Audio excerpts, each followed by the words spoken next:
the Get Up and Shine Show, where your host Lillian Taylor brings you intimate and inspiring interviews from people who faced off with serious life struggles and prevailed. As our guests revisit with the moments, realizations, and tools that helped them break through, you might just walk away more empowered in your own life. It's that time. Get up and shine. Hi, this is Lillian Taylor with Get Up and Shine. I had been to many doctors, specialists, and nobody could find a definitive answer. I'd have to do something by myself, and I just had a hunch. We're back with Melanie Borden, who lived through extreme civil strife, multiple hijacking attempts, and escaped a country with out-of-control violence. Her next battle, the war within, and she's still winning. In that aftermath, were you ever personally affected? Yes, I was, definitely. At about 19, going into my early 20s, driving in South Africa alone as a woman at night was really something you should not have done. I had several instances where I was stopped at a robot, or a traffic light, as you call it here. And what would happen is somebody would come from the side, and these people would be very smart. They would come with a brick, smash the window on the passenger side, because that's where women tend to keep their handbags if they're alone in the car. So if they see a single woman driving in a car, smash that window, and it's literally smash, grab, run. And I had that happen many a times, or attempted hijacking at a traffic light, woman alone, trying to, firstly smashing the window and then trying to open the door from the inside. Did you fight? Fortunately, I was able to get away without too much damage to myself and to the car. Oh, my heavens. We also had, my husband and I were living in a area, beautiful area, but just across the way were the locations.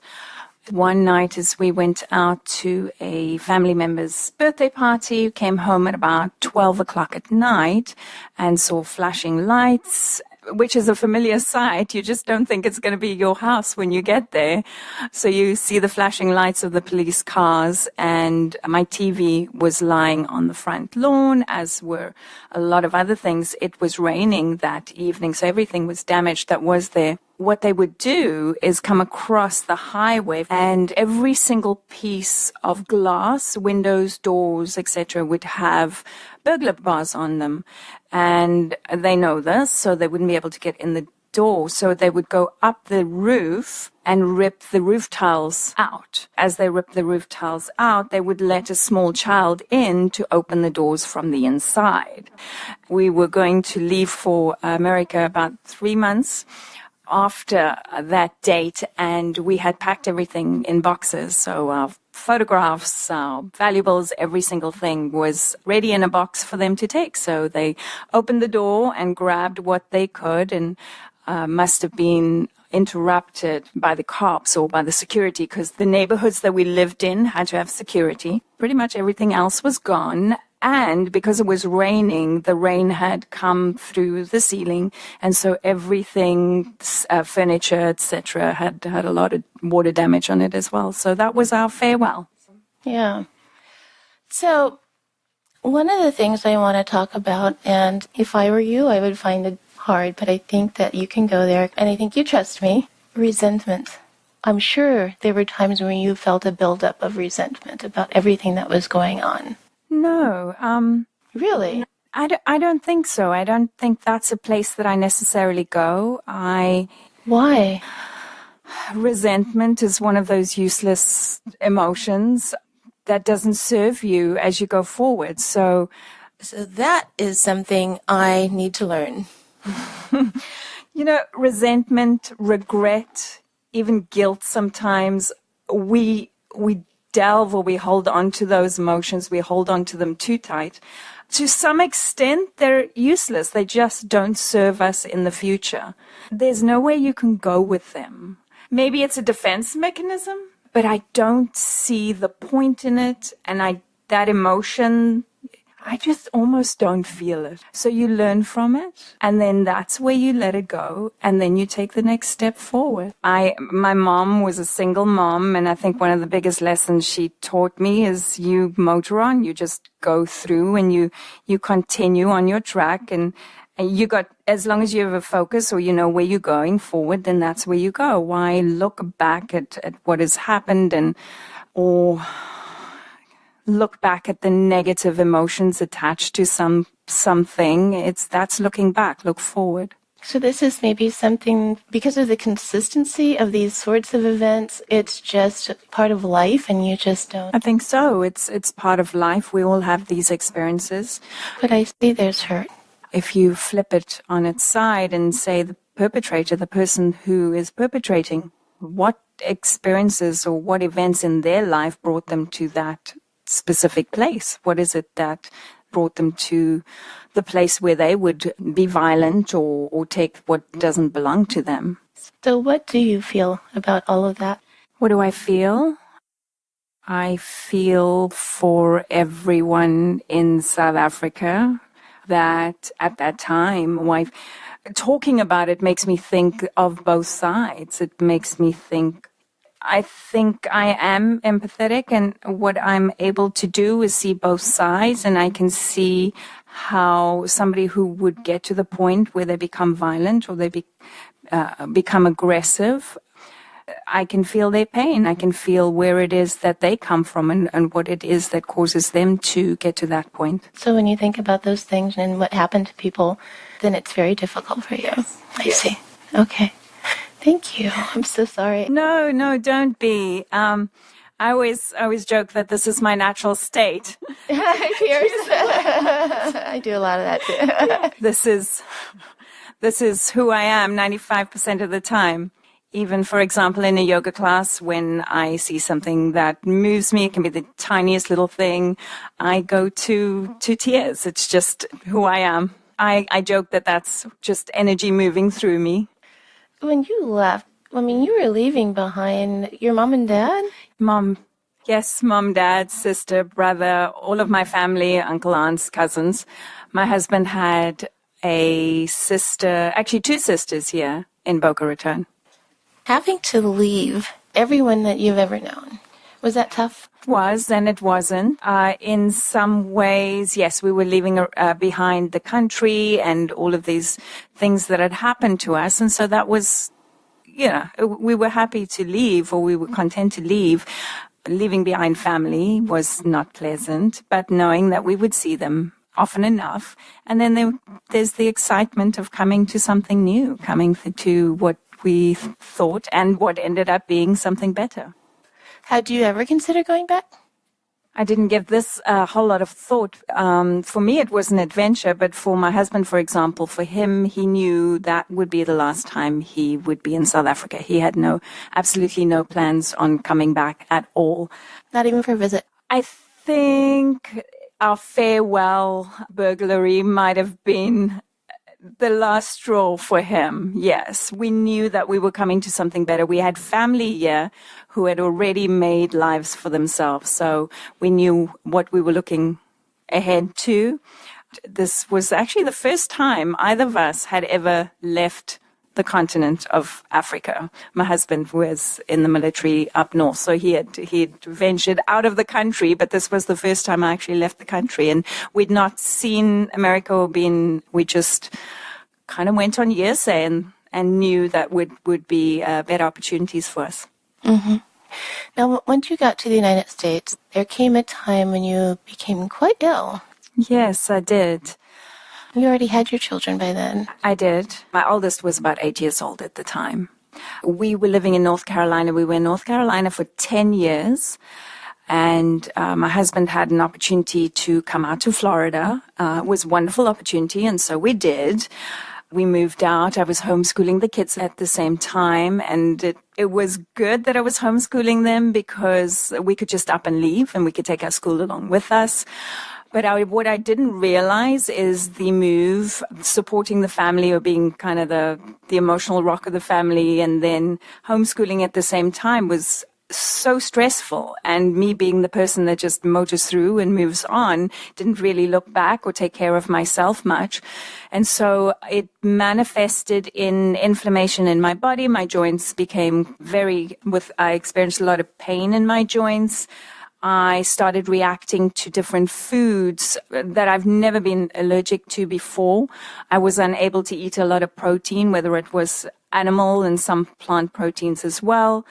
And so I had to do something. I realized I had to deal with the stress in some way. I had to figure out what it is and why I was reacting to these foods. And so I began. How do you know it was stress that you were reacting to? I had been to many doctors, specialists, and nobody could find a definitive answer. Nobody could tell me exactly what it is. And so I figured I'd have to do something by myself. And I didn't know. I just had a hunch. I figured that the biggest change, probably the second biggest change in my life, other than the move from South Africa to here, I was going through, and I was doing it not only for myself, but I was doing it for 3 other people. So maybe it triggered emotions that you buried. Maybe it had. I've never thought about it, but potentially. But stress took its toll on my body, and I had to figure a way out, doing something that relieves stress, and also finding a way to exercise that was gentle on my body because my body was in pain. I had to do that and read up a little bit about yoga and thought, why not? Let's just give it a try. I took a yoga class at the local YMCA around the corner from me, and I absolutely fell in love with it. So in addition to yoga, what I started doing then is eliminated so many foods out of my diet and started from the bare minimum. What was the bare minimum? It's called the elimination diet. So basically you take out as much as you can, especially the foods that you know that you are reacting to, and then start to place food back in. I had it down to green smoothies, a few grains, and no protein. Certainly no animal protein, but plant protein as well. And then just slowly had to place back some of the vegetables, some of the fruit, keeping out the ones that I knew were problematic. And it took a good couple of years to be able to work a good amount of protein into my diet. Oh. So when you came, it wasn't a matter of transitioning to a different location. It was really just on a day-to-day, like there was just maybe too much. I was always a very anxious person, even as a child. But, the way I do things is we just put it in the back of the head or mind and move on. And you got to do what you got to do. But now it was manifesting into my physical body. It was becoming quite real. That must have been scary and frustrating.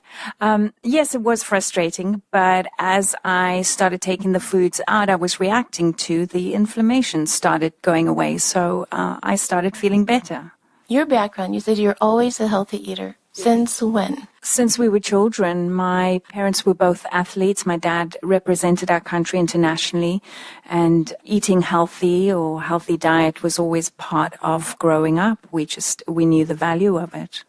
Did anything change other than the types of food? I mean, did you I'm just curious whether pesticides played any part in it. Were you already eating like organic, or do you eat organic now? And my opinion on organic is that if you can afford it, great. If you can't, still eat fruit, vegetables, and the healthy stuff. I think the standard American diet is fast food and processed foods. So the first step really is to eliminate that and eat more fresh fruit and vegetables. And then if you can afford organic, great, go for it. It can only be good for you. Do you find that it makes any difference? In South Africa, for example, I never reacted to the foods, and I know stress was a big component when I was here, but I feel that there, the farming practices were probably a little dated, which means that a lot of the pesticides and things that have been used here for the last 20 years, we just did not have. So there were more natural processes there. I find, for example, that I do better on a gluten-free diet, not because I react to gluten, not because I have celiac, but because I react to wheat. So the wheat berry has been modified and is so different than it was 100 years ago, for example, here in the States.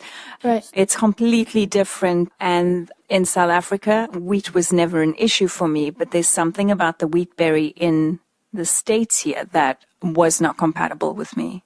Did you gradually begin to react to foods soon after you got here, or did you even notice? And then now you can eat just about... I can eat anything and everything. I don't necessarily do so. I have been following a vegan diet for about 18 months, I think it is.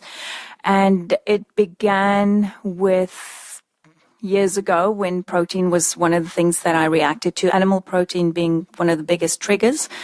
So that was eliminated first. And so it was an easy transition to go to veganism. And it's my decision to do so is not necessarily one that I will profess to stick to for the rest of my life. I'm not that kind of person. I will listen to what it is my body needs right now. I'm not very strict about eating protein every day. If I feel like I'm tired and I feel like I need a little bit of power, I'll go ahead and add something in that I feel I need. But for the most part, my diet is fruit, veggies, a couple of grains, and plant protein. If I feel like I need something, I listen to my body and add it in. Yeah, thank you for that green smoothie. That was amazing. It's one of my favorite things to do. Green smoothies are so easy to make. I just love them.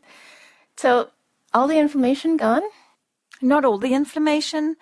I still have some pain. Normally flares up when I eat something I shouldn't, because, sometimes we're tempted to do that. But I'll probably have to deal with that for the rest of my life. But it's something that I manage day to day. And then when did you become a teacher? 7 years now. I've been teaching for about 2 years. You're very good at it. Thank you.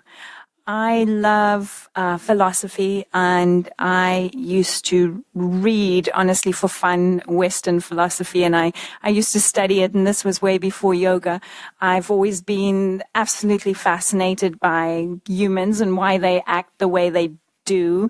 And so when I found yoga, I had to devour the Eastern philosophy and delve into that. And Eastern philosophy is different to Western philosophy in that they are very interested in the energetics, or something that the Western philosophy really didn't go into. And so this was a whole new bubble for me to kind of explore. Yoga itself has so much to it. There's the physical, the asana, which I love because I'm a physical person, and suddenly I was able to again exercise.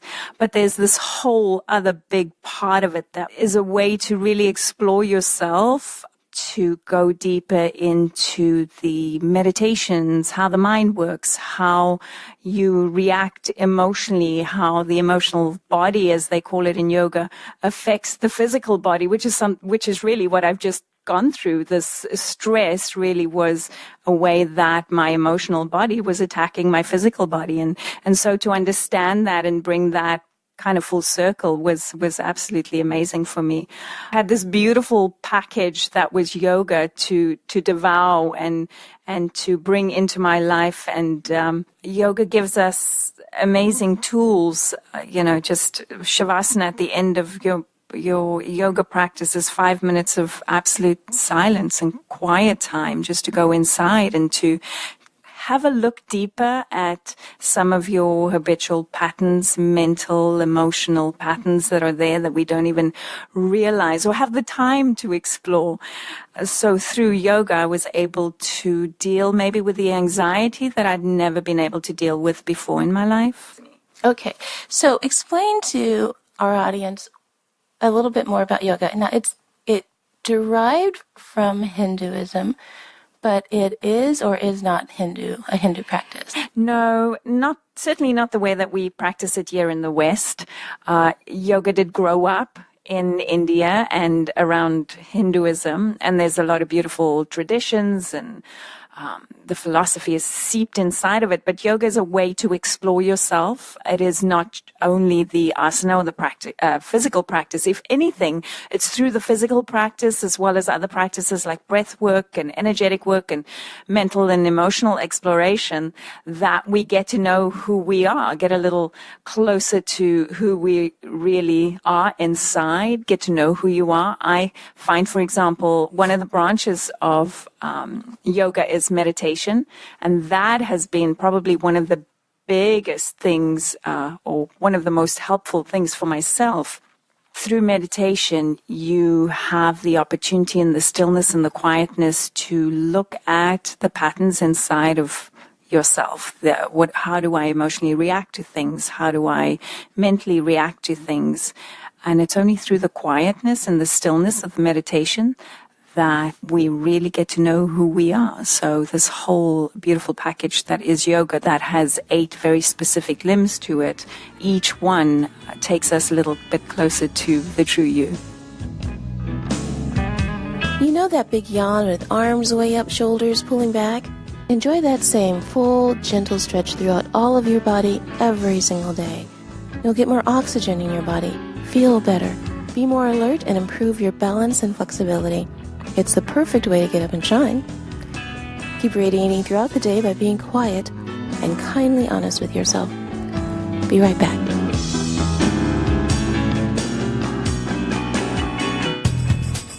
Ever thought that sharing your story might help someone else? Meet Milana Walter. Milana, tell our audience about your story your way. Many, many times, hearing someone else's story gave me that jolt of hope needed at the time. Can your story help someone?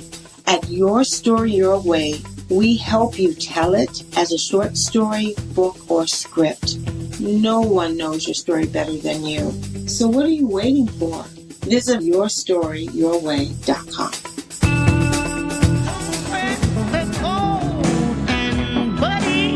We now know that depression is a physical disease. The genocide leaves a multi-generational DNA imprint. Can an energy therapist measurably treat inherited PTSD? Alter the DNA strand? Next episode, we'll begin an exploration with someone who took it upon herself to root out an ancestral prejudice. Until that time, get up and shine. We'll return next Tuesday with more great content. Catch a preview at www.getupandShineShow.com and join the mailing list for access to great tools to help you. And remember, it's your time to get up and shine.